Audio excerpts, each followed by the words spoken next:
We have our next big project coming up.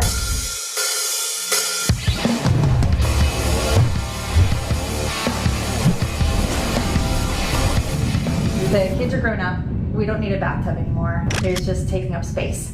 So we decided to get rid of the bathtub and replace it with a sauna.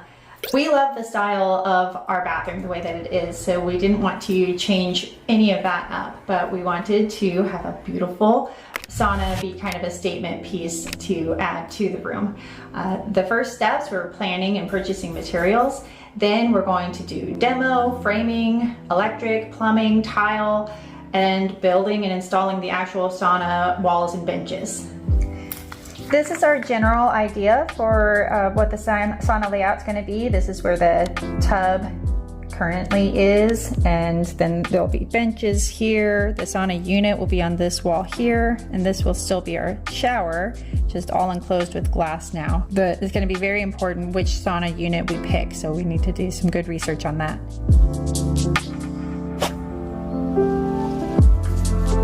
So we ended up ordering a Hume sauna unit, which just arrived, and now we get to place our order for all of the plumbing fixtures, and everything should be arriving soon. Maybe it's an Ipsy.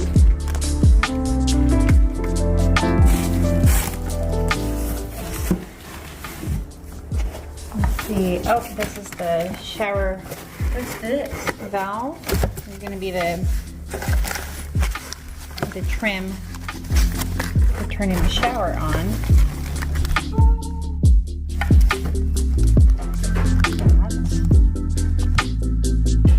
So we're trying to finalize our wood selection. There's lots of options for the type of wood, but we're liking the hemlock because it's a lighter color, a little bit of a whiteness to it, so that should contrast nicely against the Masuranduba that's already in the bathroom. It's such a dark material.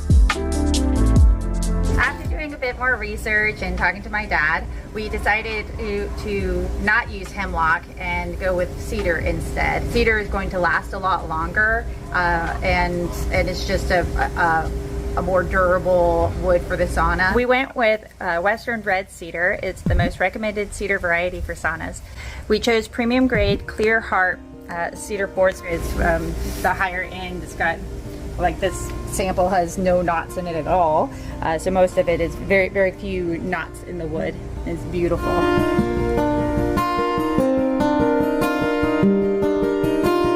I originally thought I would do the demolition for this project on my own.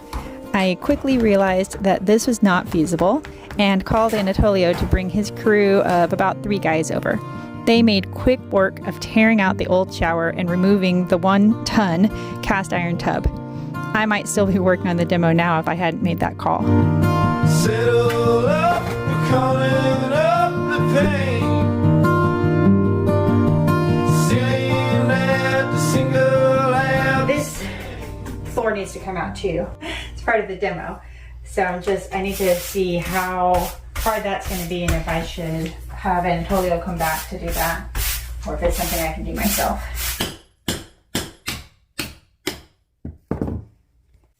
So the demolition is just about complete, and we pulled up the pre-float, the old shower pan and the pre-float, and there's a lot of moisture on the subfloor.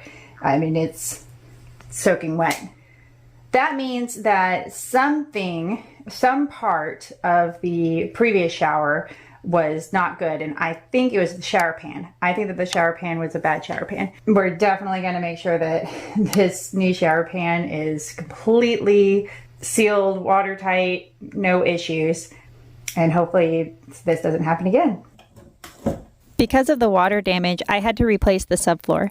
This actually came in handy for our plumber though. He was able to have access to replace the copper pipes under the house. I was also able to install better insulation under the floors while it was open. In the meantime, I just covered the opening so that I could start work on moving the window. Are we human or are we dancers?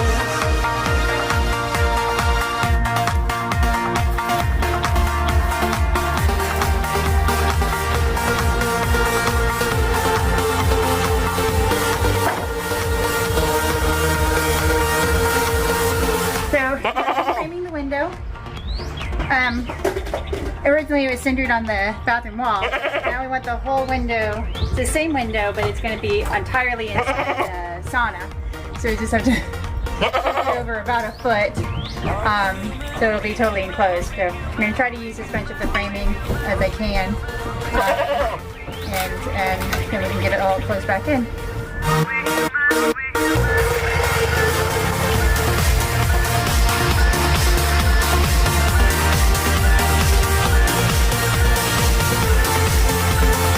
Sticking this in here and it fitting. That's pretty sweet. Just knowing this part is done, my part that is only easier and easier from here on out, and everything is like, you know, on track. Knock on wood for now. Just different. We got a spa going over here and a shower, so I'm cutting in a drain for the spa and a drain for the shower. Linear drain, I'm just splitting the difference, putting a P-trap and stubbing up, and I'll have my shower drain on top of the subfloor.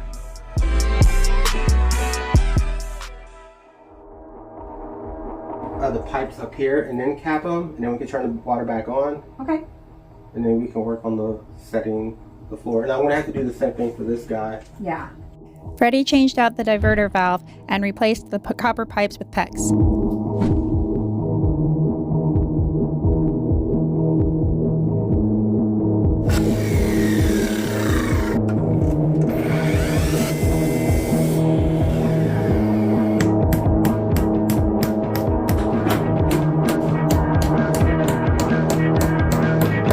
With the plumbing complete, I was able to finish the subfloor and install the baseboard for the waterproofing.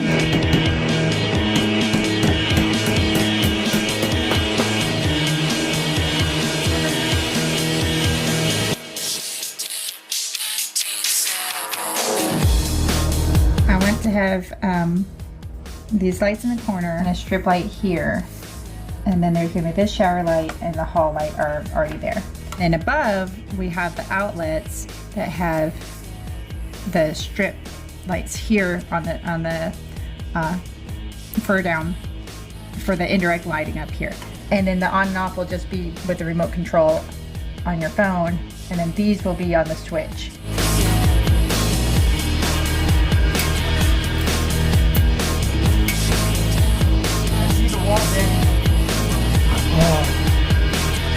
I'm joining up the grounds to these plugs right now. You got an in and out, and I gotta secure this ground wire with a wire nut.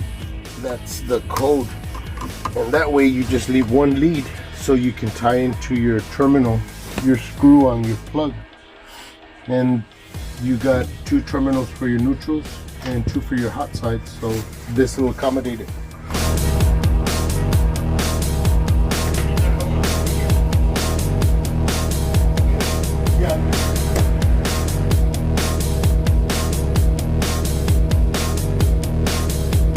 Anatolio put in the pre-float a few days ago, which is just a layer of mortar that levels the entire shower and sauna floor with a slight slope so that the water will be directed to the drains. We've got fans on the pre-float to help it dry, but it has to go for about a week before they can put the shower pan in, spray the shower pan in over that. And then as soon as that is done, we can put in the insulation and install the walls. I wanna swim away but don't know how. Sometimes it feels like I'm falling in the ocean, and let the waves up take me down. Sheetrocking is definitely one of my least favorite jobs to do, and working with cement board is much tougher for me. It's very heavy and it doesn't cut nicely, and it was not fun.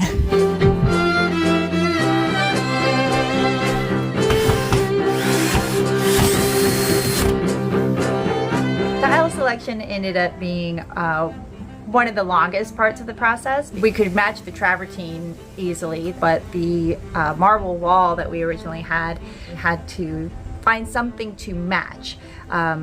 or come close to matching, and that took a long time. We had to go to a bunch of different stores and find different samples and try to make the best choice.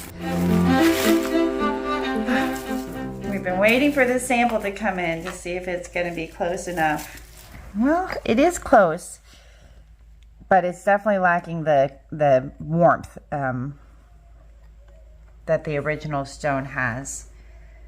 So we'll have to make a decision. Finally made our decision.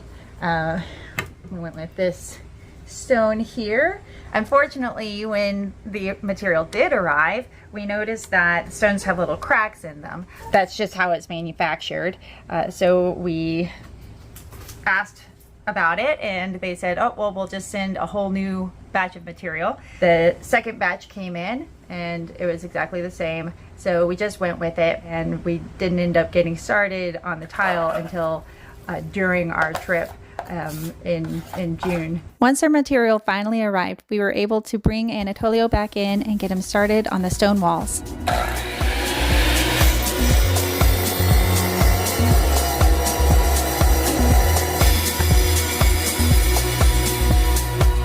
We left town for an entire month of vacation, leaving the project in Anatolio's hands. All of our concerns about the cracks in the stones were alleviated. We arrived home to find a stunning finished project. The stone accent walls stand out even more beautifully than before. We actually prefer the wider shade of the stone, as it really brightens the space. We are so happy with the results. The project is back in my hands now, and it's time to get the cedar milled and installed. This is the fun part.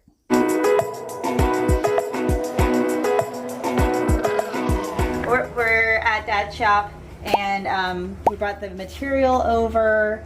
It came as far as in about 10 to 11 foot pieces, boards, and then we just needed to add the tongue. So I've got the tongue added on all of them, and I've got them cut almost to size. Tomorrow is putting the grooves in, which I didn't get to do today because changing out the router bit is a bit above my pay grade. So I'll do that tomorrow. Cedar is super easy material to work with because it's soft and cuts like butter. For the wall and ceiling, I need to make the material tongue and groove. That's when the top edge of the material has a smaller strip cut into it that fits into a tunnel or groove cut into the bottom of the next piece. There are specific router bits to make each type of cut. After cutting my boards down to the approximate length of the wall, I ran each board through the router on top and bottom.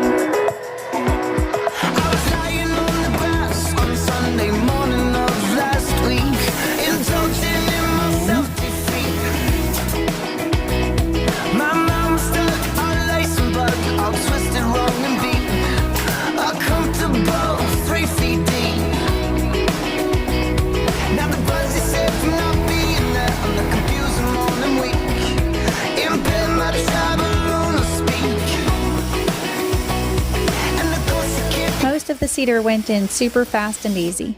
There's a bit more detail work to install around the window and cut in for lighting and vents. We did some research on the best type of ventilation for the sauna. And some saunas don't even need ventilation, but we wanted to go ahead and include it. You might as well do it now, and it's ventilation that can be closed off, so we can just decide how much air we want or none at all. So looks kind of pretty, little extra details.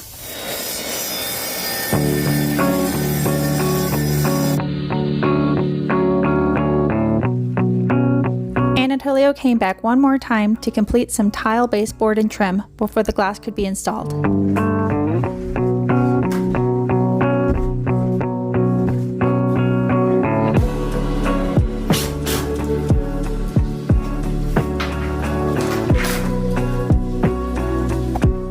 Our glass installed. It was installed yesterday, and they asked us to keep the blue tape on for 24 hours so that the silicone could set.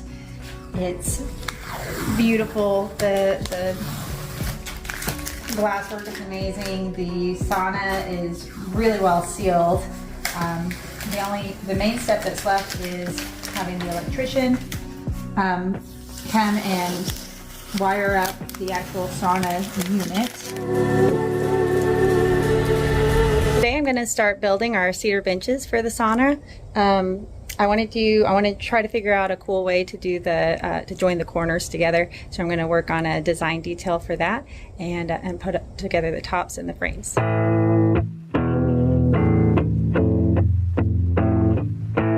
I decided to go with a box joint. It's just a simple way to add a little detail to the benches.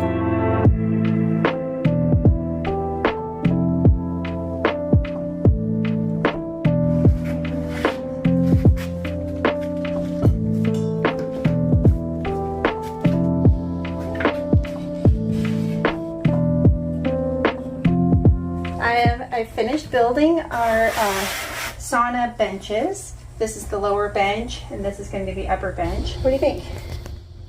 Got a little bit of a notch in this bench to allow for the actual sauna unit. This still needs to be filled and sanded, so that'll look a little bit nicer when it's complete. Cut all the pieces up, use the sander on all the sides, find the beautiful sides to have be on the show side, and then we'll be ready to install and use our sauna.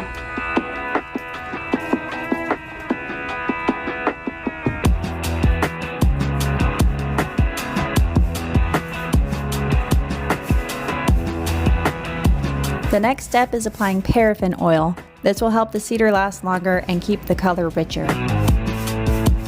So I put the oil on the lower bench. The lower bench is going to be movable, so it can dry out here for a bit.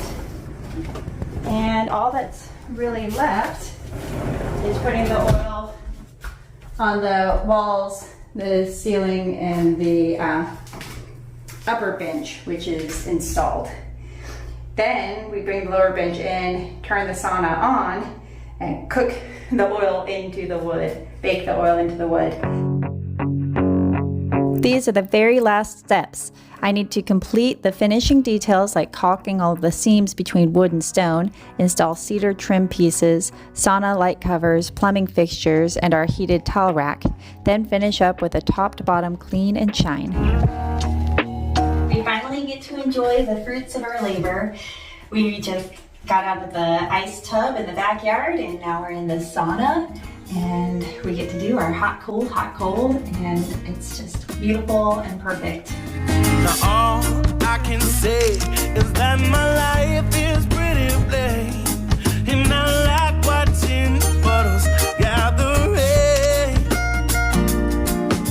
And all I can do is just pour some people to, then speak my point of view. But it's not safe, it's not safe, it's not safe.